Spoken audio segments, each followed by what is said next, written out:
idol po nito, ano, hindi bibitaw.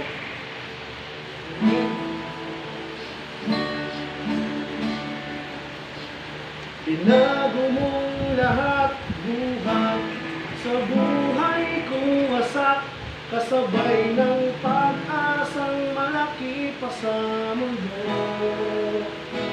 Kahit na madalas hindi tapat, di karapat, dapat sa lahat ako ay minarapat dahil sa pag-ibig mo. Umiiyak ang puso kung mayroong ligayang taglay, na pagtantong ako ay pinili mo. Hindi bibitaw ang aking kamay, hindi na maliligaw sa paglalakbay, bukod tiwalang ikaw ang daan, katotohanan at buhay.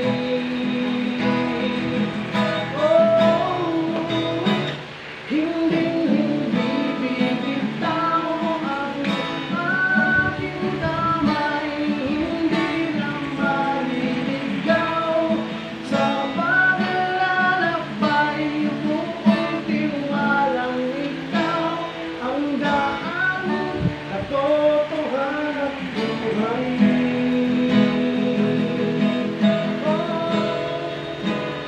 Ginoong Jesus.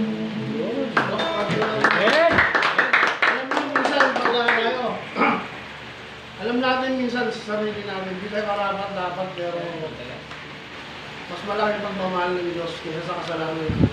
Kaya ako daw nawawala ng pag-asa yung labas mo ako. Sabi ko, para kayo wala pumasok, bago mo karapat dapat dito. Ilang beses ko lang susubok, sabi ko yung Lord sa akin, sa panaginip ko, palagi yung sinasabi, ano ba? Baka nagmamalaki ka na naman sa akin. Ilalagay na ka sa liwanag, bakit pagbuwang ka rin ako sa Diyos. Tinatama na kita, bakit ba minamali mo pa yung sarili mo?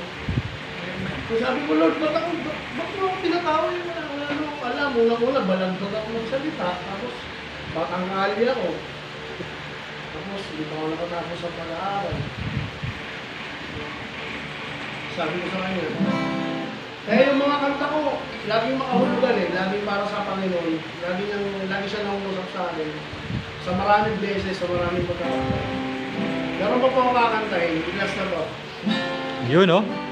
Pag-oris po. Pakinggan niyo po yung lyrics.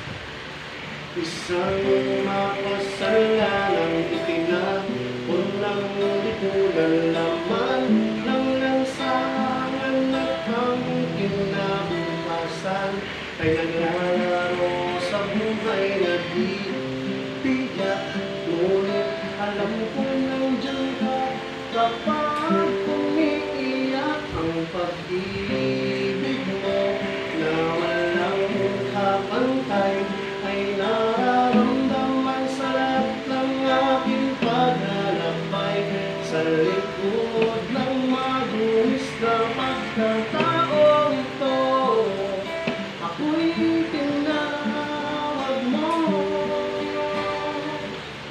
Ako'y tinawag mo sa kalagitnaan ng magulong mundo. Hindi inasahan ang lahat ng ito. Salamat sa pag-ibig mo. Ako'y tinawag mo sa kalagitnaan ng magulong mundo.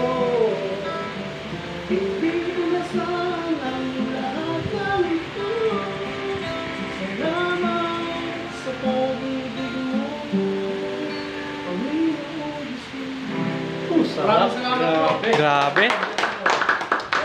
Sarap nun. Ang sarap pong isama sa camp.